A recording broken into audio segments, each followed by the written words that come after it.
Assalamualaikum warahmatullahi wabarakatuh. Bismillahirrahmanirrahim. Alhamdulillahirabbil alamin wa bihi nasta'inu ala umuri dunya waddin. Wassalatu wassalamu ala asyrafil anbiya'i wal mursalin sayyidina wa maulana Muhammadin wa ala alihi wa sahbihi ajmain, amma ba'du. Pemirsa, baiklah, kali ini kita akan melanjutkan video yang sempat terjeda atau tersela dengan video latihan, video ujian oleh siswa, yaitu pada video 27 dan video 28. Para siswa membuktikan kemampuannya atau mempresentasikan kemampuannya untuk fi'il amar dan fi'il nahi. Kali ini kita lanjutkan pada video yang ke-29, yaitu melanjutkan video yang ke-26, pelajaran 8 atau ad-darsus tsamin, tentang mempraktekkan fi'il madhi, fi'il mudhari', fi'il amar, fi'il nahi yang telah kita pelajari dengan kurang lebihnya 50-60 kosakata yang telah kita pelajari juga. Kalau pada video 26 kita membicarakan masalah jika tidak, maka. Yang untuk yang kali ini, yaitu pada rumus ketiga, kita akan mempraktekkan atau mempelajari kata kalimat titik-titik harus atau tidak harus titik-titik. Maksudnya ini kalau kita misalkan menggunakan titik-titik yang pertama ini adalah subjek. Misalnya subjeknya kamu, berarti kamu harus titik-titik berupa kata kerja. Kamu harus makan misalnya, atau kamu tidak harus makan. Nah, dalam bahasa Arabnya kamu titik-titik harus itu yajibu ala. Kalau misalnya subjeknya itu kamu, maka dalam bahasa Arabnya alaika, pakai objek, pakai isim dhamir objek, alaika, yajibu alaika. Sedangkan makannya itu di plus ini an plus fi'il mudhari'. Jadi kalau misal kalimatnya kamu harus makan, yajibu alaika. An menggunakan kata kerja akala, fi'il mudhari' dhamir anta, karena kamu. Jadi anta kula, ini contohnya. Yajibu alaika anta kula. Kenapa menggunakan an? Kita nggak akan jelaskan apa itu an. Yang jelas an itu tidak bermakna, meskipun dalam bahasa Jawa dimaknakan yento itu, tapi dalam yento bahasa Jawa itu nggak bisa dimengerti itu apa arti yento. Bahasa Indonesia nggak mungkin yenta gitu. Tapi yang jelas an itu sangat berfungsi meskipun tidak bermakna. Nanti pada bab-bab berikutnya kita akan jelaskan apa itu an. Ada banyak an dan bagaimana fungsinya. Kita di sini hanya penekanannya adalah latihan menggunakan fi'il mudhari' setelah an dan dalam bentuk kalimat kamu titik-titik harus apa gitu, ya. Kita ulang kembali ke kamu harus makan. Yajibu alaika, yajibu alaika an ta'kula. Kalau kamu tidak harus makan, berarti la yajibu alaika an ta'kula.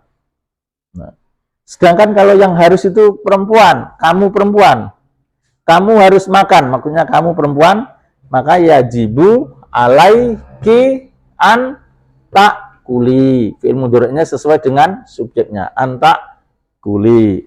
Antum, kalian laki-laki, kalian harus makan. Yajibu alaikum an ta'kulu. Asalnya ta'kuluna, ada an menjadi an ta'kulu. Antuna, kalian tidak harus makan. La yajibu alai, la yajibu alaikunna an ta'kulna. Tetap, karena dhamir antuna fi'il mudhari' adalah mabni. Meskipun ada an, tidak nasab, tapi tetap an ta'kulna. Sebelum ke pengertian boleh, menjelaskan tentang boleh tidak boleh, perlu saya jelaskan kenapa makna kamu harus, bahasa Indonesia, kamu harus makan, bahasa Arabnya seperti ini, seperti yajibu alaika antakula, di mana dalam makna bahasa Jawa versi pesantren, kalau memberikan makna yajibu alaika antakula adalah yajibu wajib alaika ing atase sira apa antakula yen to mangan sira. Ini akan sulit dimengerti oleh orang yang tidak pernah ngaji versi Jawa. Perlu saya jelaskan di sini bahwa yajibu alaika antakula ini adalah kalimat atau jumlah berupa jumlah fi'liyah. Jumlah fi'liyah di mana subjeknya, ini yang agak penting, subjeknya adalah antakula. Bahasa Indonesianya kamu makan. Kamu makan adalah kalimat. Subjeknya kamu, predikatnya makan. Kamu makan adalah kalimat. Tapi kalimat ini tidak berdiri sendiri. Kamu makan adalah bagian dari kalimat. Atau kalimat kamu makan adalah unsur dari penyusun kalimat. Posisinya sebagai subjek. Kita ketahui kalimat terdiri dari subjek, predikat, objek, bisa jadi keterangan. Nah, kalau salah satu dari penyusun kalimat, entah itu subjek, entah predikat, objek, itu dia berupa kalimat, maka disebut kalimat bertingkat. Nah, kamu makan ini kalimat bertingkat, kalau atau ada induk kalimat dan anak kalimat. Ya, kalau kalimat yang dia sebagai salah satu penyusun dari kalimat, maka disebut anak kalimat. Termasuk ini, antakula, takulu, kamu makan adalah anak kalimat. Makan disambung, salah satu fungsi an adalah menyambungkan, maka digunakan antakula. Jadi ini subjeknya adalah takulu, karena dia berupa kalimat, dipakaikan antakula. Predikatnya harus, atau di sini yajibu. Dalam bahasa Arab jumlah fi'liyah, fi'ilnya dulu. Yajibu antakula alaika. Tapi susunan lebih baiknya yajibu alaika antakula. Wajib fi'il atau predikat. Apa sing wajib? Antakula. Siro mangan sapa sira. Alaika ing atase sira. Dalam terjemah bahasa Indonesia yang benar ya adalah subjek diucapkan terlebih dahulu ya. Jadi caranya gimana? Kamu makan, diterjemahkan adalah kamu makan itu wajib bagi kamu. Jadi subjeknya ini kamu makan itu harus bagi kamu. Tapi khusus untuk harus dan boleh, tidak harus atau tidak boleh, ada susunan bahasa Indonesia tersendiri, yaitu dengan dibalik. Kamu makan itu harus. Nah, penggunaan harus dan boleh dalam bahasa Indonesia kalimatnya menjadi kamu harus makan. Ya. Jadi asal usul dari pemaknaan yajibu alaika antakula, kamu harus makan adalah seperti itu urut-urutannya. Ya, kalau harus di sini menggunakan ala. Sebaliknya untuk boleh, kamu boleh, tidak boleh adalah kan menggunakan la. Jadi kamu boleh makan dan boleh menggunakan yajuzu. Yajuzu laka, bukan yajuzu alaika. Yajuzu laka ini sama dengan yang di atasnya, sama harus.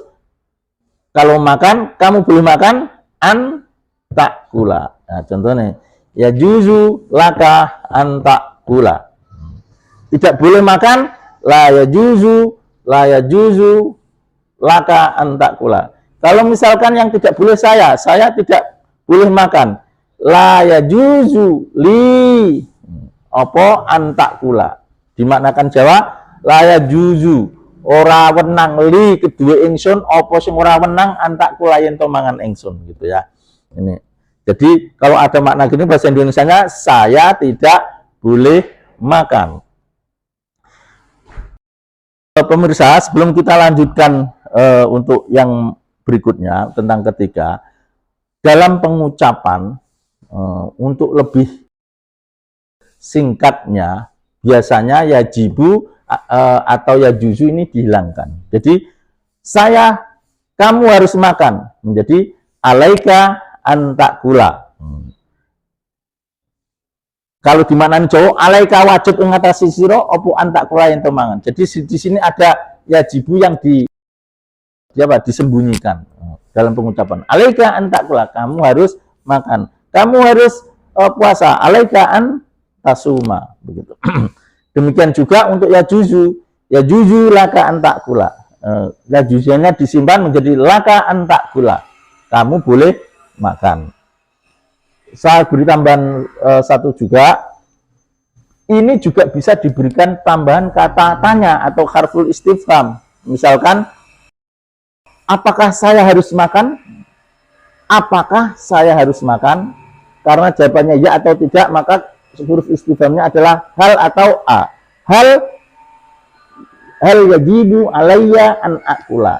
Yajibunya bisa dihilangkan menjadi hal alayya an akul. Haruskah saya makan? Apakah saya harus makan?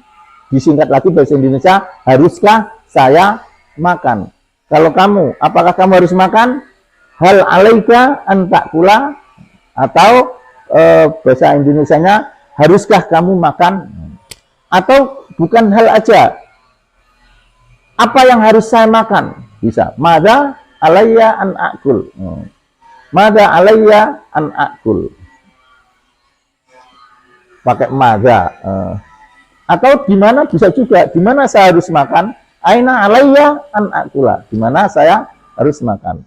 Demikian untuk yajuzu. Yajuzu. Apa yang boleh, misal, apa yang boleh saya makan? Mada li an akula. Apa yang boleh saya berbuat? Mada li an akmala. Ya, apa yang boleh saya lakukan? Oh ya, sebelum ketinggalan, ada juga kalau biasa di kitab, subjeknya ini bukan kata, tidak hanya isim domir, tapi bisa misalkan bukan isim domir. Contohnya misalnya setiap muslim harus mencari ilmu. Yajibu ala kulli muslimin an luba tolaba ayat luba al ilma, ya. Setiap muslim, jadi bahasa Arabnya setiap muslim wajib atau harus mencari ilmu. Yajibu ala kulli muslimin ayat lubal ilma, gitu. Jadi boleh. Rodiyah harus makan. Yajibu ala rodiyatin an takula, gitu ya. Saya kira jelas untuk harus, tidak harus, boleh, tidak boleh. Berikutnya kita lanjutkan untuk penerapan kata ketika, sebelum, dan sesudah. Ketika menggunakan khina plus fi'il mudhari. Ya. Kalau untuk sebelum, ini adalah qabla plus an plus fi'il mudhari. Ya. Dan sesudah, ini ba'da plus an plus fi'il mudhari. Ini jika berupa statement belum terjadi. Maksudnya, contohnya, kamu harus membaca bismillah sesudah kamu makan. Makannya belum terjadi, hanya statement. Kamu harus baca bismillah, alhamdulillah maksudnya. Kamu harus baca alhamdulillah setelah kamu makan. Ini belum terjadi makan. Ini menggunakan fi'il mudhari.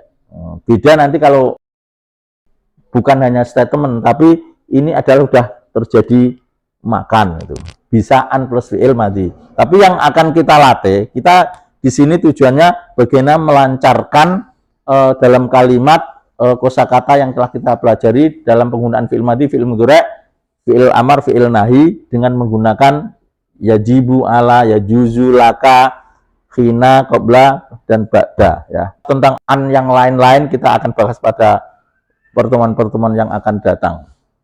Jadi contohnya ini misalkan kamu harus diam ketika makan. Apa? Yajibu alaika antaskuta hina ta'kulu. Kamu harus diam, jangan bicara, enggak bicara. Antaskuta hina ta'kulu, ya. Hina ta'kulu. Kamu harus diam, enggak bicara ketika makan, atau kamu tidak boleh ngomong.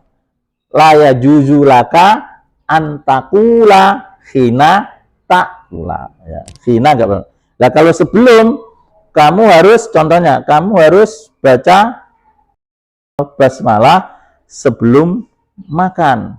Yajibu alaika an takula basmalatan qabla an takula. Atau bacalah bismillah, ikra atau kul basmalatan qabla an takula, pakai an. Demikian juga ini, kamu harus mengatakan mengucapkan alhamdulillah setelah makan, atau ucapkan basmalah ucapkan alhamdulillah kul alhamdulillah ba'da an ta'kula, ya. Ini yang penting, nanti kita akan latih dalam pertemuan yang video yang ke-30. Kita akan latihan semuanya ini dengan beberapa kalimat. Dan yang terakhir ini makna untuk, agar, supaya, yaitu dengan menggunakan li, atau dalam bahasa Arabnya ini disebut lam kai. Kai itu supaya, ya, lam kai, atau lam li ta'lil. Lam untuk menyatakan sebab, sebab dilakukannya suatu tujuan. Li disebut lam kai. Jadi bisa nanti li kai, kayaknya dihilangkan pakai li gitu aja, untuk memberikan alasan atau supaya tujuan, agar disebut lam kai. Bisa juga ada lam akibat, ya, sama nanti fungsinya, tapi di sini lam kai atau lam li ta'lil. Ini bisa aslinya ada li an plus fi'il mudhari. Tapi dalam pembicaraan nanti annya ini boleh dicantumkan, boleh tidak, atau bisa disembunyikan, bisa zahir. Kamu diajak supaya berhaji, ya. Kamu diajak, atau tu'ita atau tud'a untuk pergi. Li antahujja, bisa li tahujja. Kamu diperintah supaya keluar rumah. Umirta li antahruja. Umirta li antahruja minal baiti. Annya bisa dihilangkan, li tahruja minal baiti, ya. Kira ini penjelasan.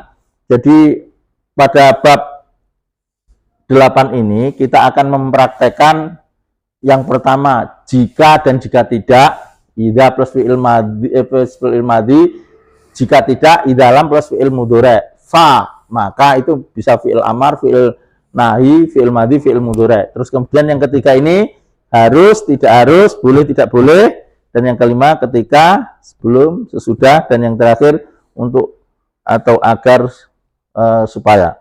Baik, saya kira ini penjelasan untuk penerapan fi'il madhi dan fi'il mudhari dengan menggunakan kalimat-kalimat ini. Kita sampai berjumpa pada pertemuan yang akan datang, video yang ke-30, untuk mempraktekkan semua ini. Terima kasih atas perhatiannya. Billahi taufiq wal hidayah. Wassalamualaikum warahmatullahi wabarakatuh.